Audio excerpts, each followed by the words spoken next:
Olá pessoal, aqui é o professor Washington e a gente vai continuar a falar um pouquinho sobre as ideias de Platão. Bom, quando a gente fala de Platão, retomando aqui, talvez o ponto mais importante pelo qual ele ficou conhecido, né? Apesar do Platão ter uma obra vasta, falou sobre muita coisa, a teoria do conhecimento dele é sem dúvida nenhuma uma contribuição muito importante para o campo da filosofia. Seja para a gente examinar, né, para olhar para ela e para ver que, ainda que ela, à luz dos pensamentos de hoje em dia, tenha as suas limitações, o que nos interessa para a filosofia é perceber como a discussão nasce. Ou seja, o Platão ele vai de forma muito contundente, se não inaugurar, né, mas pelo menos dar a chamada teoria do conhecimento um papel importante, um destaque importante dentro da filosofia. Então, quando a gente fala da teoria do conhecimento, a gente está basicamente se perguntando o seguinte: como é que eu posso ter acesso à verdade? Como é que eu posso saber se tal coisa é verdadeira, se tal afirmação é verdadeira? Como é que eu posso afirmar que 2 mais 2 são 4? Eu preciso provar isso por A mais B. Como é que eu posso dizer, por exemplo, que tal comportamento é genético ou tal comportamento é social? Eu preciso ter alguma base para poder fazer essa afirmação. Essa talvez seja a maior contribuição do Platão para a filosofia. Mas, para além disso, o Platão também discutiu de forma bastante relevante a questão da política. Então, se a gente relembrar aqui, o Platão ele era um discípulo do Sócrates e o Platão ficou impressionado de forma bastante negativa com a democracia ateniense quando seu mestre Sócrates foi condenado ao suicídio, né? Foi obrigado a tomar veneno porque, num julgamento praticamente armado, foi condenado à corrupção dos jovens e à negação dos deuses. Bom, a questão é o seguinte: isso ficou na cabeça do Platão, porque o Platão, quando observava os governantes da época dele, seja em Atenas ou em outras cidades, ele observou que esses governantes, quase que em sua totalidade, estavam voltados para os seus interesses e não se guiavam pelo sentimento da busca da verdade, da justiça, da prática do bem. Então essa vai ser a principal crítica do Platão à democracia e às outras formas de governo, mas sobretudo na democracia. Porque esses sujeitos não estavam interessados na busca da verdade. E aí surge para ele o ponto central do posicionamento político dele, que é: quem é que está interessado na busca da verdade? O filósofo. Então, para ele, Platão, o governo deveria ser exercido por filósofos, porque estes não só estariam comprometidos com a busca da verdade, mas também com a prática do bem e da justiça. Só esses filósofos seriam capazes de reconhecer e de pensar em boas práticas, visando a justiça e ao bem comum. Então a gente vai ver que esse governo, esse modelo de governo do Platão, é o que a gente chama de governo ideal. Por quê? Porque ele está no campo das ideias, ele nasce no campo das ideias. Né? Falando de forma simples, ele nasce na cabeça do Platão. Ele não existe. O Platão que afirma: este plano, este modelo, de acordo com o que eu pensei, é o melhor.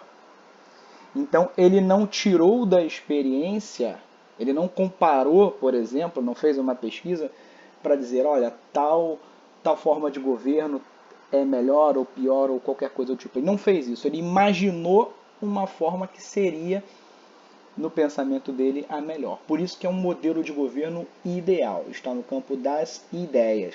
É só a gente lembrar das próprias noções de conhecimento do Platão. Para ele, a realidade está dividida em mundo sensível, que é o que a gente vive, o mundo da carne, o mundo das nossas limitações, e o mundo ideal, que é o mundo da alma, que é o mundo que fornece a imagem, e nós, do mundo sensível, somos uma cópia imperfeita. Guardem bem isso que a gente volta a falar um pouquinho na frente. Ele é um governo ideal, portanto, é um governo aristocrático, ok? Aristocracia, o significado em grego quer dizer governo dos melhores, tá bom? E que melhores seriam esses? Os filósofos.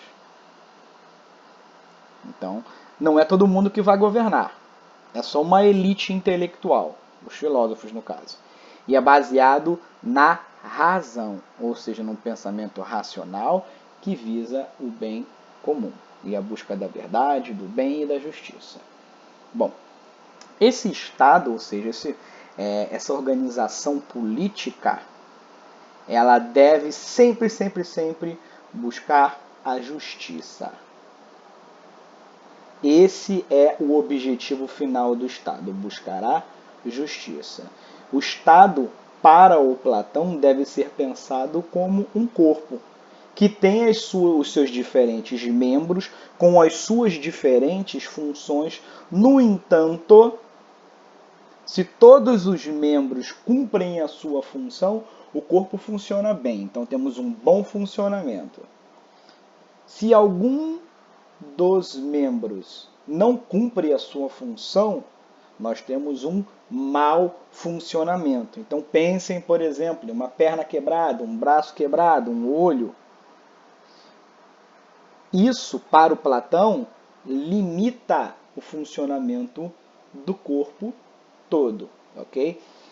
Pensem bem nisso e pensem com a cabeça de um homem de 2000 anos atrás, ok? Das limitações físicas. É claro que essas limitações físicas hoje, né, a gente pode relativizar, pode contestar, tá bom? Mas o que nos interessa aqui é entender com a cabeça do Platão, do homem de 2000 e poucos anos atrás. Bom, e como é que eu faço isso? Como é que eu transformo essa sociedade em um corpo de bom funcionamento? A educação. Então, a educação, para os gregos, ela tem um papel fundamental na formação. Ou seja, eu vou formar, eu vou construir, eu vou dar forma à ideia de um bom cidadão, de um bom indivíduo. Como? Educando-o. A educação, esse sentido de educação para melhorar as pessoas é herança direta dos gregos, né? Que é basicamente um dos grandes sentidos da palavra educação até hoje. Ou seja, melhorar o indivíduo, dar a ele conhecimento para que ele seja melhor enquanto indivíduo. Então, da infância até os 20 anos, o objetivo da educação, com ênfase em música e ginástica, é formar um bom cidadão. Reparem, é um conhecimento comum a todos. Esses sujeitos serão educados. Ponto.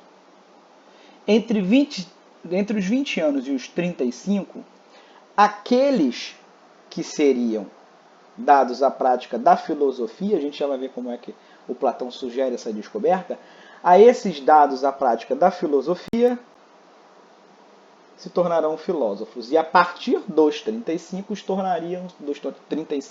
tornariam-se governantes. Então, o Platão ele vai dividir essa cidade ideal, essa sociedade ideal, basicamente em 3 classes que a gente já vai ver, em 3 camadas que a gente já vai ver. Em que cada indivíduo pertencente a essas camadas deveria desempenhar a sua função. Estamos falando de homens, ok?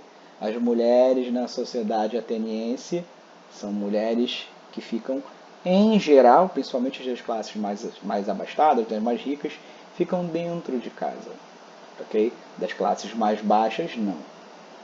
Mas aí, nesse momento, Platão não está problematizando aí a questão feminina e masculina, tá bom? O Platão, ele tem também uma grandíssima crítica à arte. Então, boa parte da educação do jovem grego era feita, por exemplo, tendo os poemas de Hesíodo ou de Homero como fonte de formação da própria característica grega, né? do reconhecimento, da identidade grega. Só que o Platão ele faz uma grande, uma furiosa crítica aos artistas, por quê? Eles dirão que ele basicamente vai dizer que os artistas são grandíssimos mentirosos. Eles mentem por quê? Porque o que eles produzem não é verdade. E aí a gente volta um pouquinho para a noção de verdade do Platão. O Platão dizia o seguinte: existem duas realidades. O mundo ideal, que é aquele mundo da alma, das ideias, que nós estamos lá, que lá é a nossa origem. Quando encarnamos, nós passamos a viver no mundo dos sentidos, que é esse mundo material. Esse mundo material já é uma cópia imperfeita do mundo das ideias. E o artista, quando se propõe a copiar essa realidade que nós vimos, ele vai fazer a cópia da cópia. É o que o Platão chama de simulacro.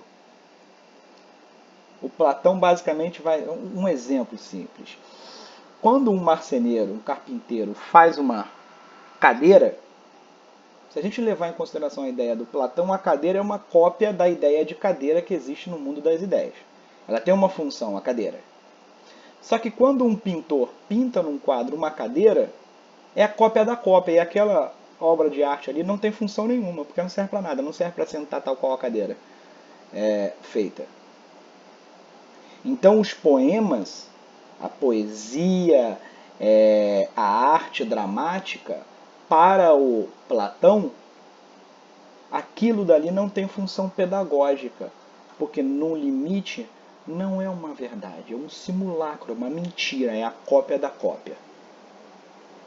Então por isso que para o Platão, em uma sociedade perfeita, não há artistas. Tá bom? Então, muita gente aponta esse caráter um pouco mais severo da filosofia platônica. E bom, como é que o Platão organiza na cabeça dele, ou seja, naquele modelo ideal, o que é uma boa sociedade para ele? Ora, ele vai dizer que o Estado é um corpo, né? Então tem a cabeça, que tem a função, né, basicamente, de raciocinar. O Platão vai dizer que nós temos 3 almas no nosso corpo. Tá bom? E aqui não é hora da gente concordar ou discordar dele, não. Vamos entender a ideia dele. Ele vai dizer que nós temos 3 almas. A alma racional, ela está na cabeça. Tá bom? Na nossa cabeça.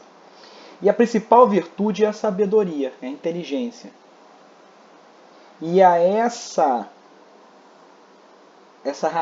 cabeça, essa alma, ela é mais destacada nos filósofos. Por isso eles devem ser governantes. E nós seríamos uma segunda alma no peito, que seria o que ele disse que é a alma irascível, que é a alma da coragem, que tem como suas principais virtudes a força e a coragem. Essa alma é típica dos guerreiros, que tem como função proteger a cidade. E por último, no baixo ventre, ou seja, na região genital, estaria a alma concupiscente, que está ligada ao apetite, ao desejo. Desejo no sentido baixo, a paixão, aos desejos carnais. A principal virtude seria a moderação, ou seja, não ceder a esses desejos. E a quem seria de quem seriam essas almas? Principalmente dos trabalhadores, dos produtores, comerciantes, agricultores, artesãos e assim por diante. Então o Platão ele vai dizer que uma sociedade deve ser dividida em 3 camadas. Governantes, filósofos, né, que seriam governantes, guerreiros, que seriam os protetores, e os trabalhadores, né, que iriam produzir materialmente. Não há quarta função. Lembrando, os artistas estão para fora. E aí surge a pergunta, tá? Mas como é que o Platão vai poder afirmar que o fulano é um guerreiro, um filósofo ou um trabalhador? É por meio da educação. A educação, até os 20 anos, ela vai fazer a triagem. Vai dizer, opa, esse aqui é trabalhador, beleza, olha, repare, ele vai ter acesso à educação. Mas esse aqui é trabalhador, que é a função dele. O outro é um guerreiro, o outro é um filósofo. E os trabalhadores já iriam direto para o mundo do trabalho, os guerreiros continuariam no seu treinamento de guerra, os filósofos continuariam os seus estudos para melhor governar. Então, essa é a teoria política do Platão, tá bom? Com isso, terminamos o nosso conteúdo sobre Platão e a política e Platão e a arte.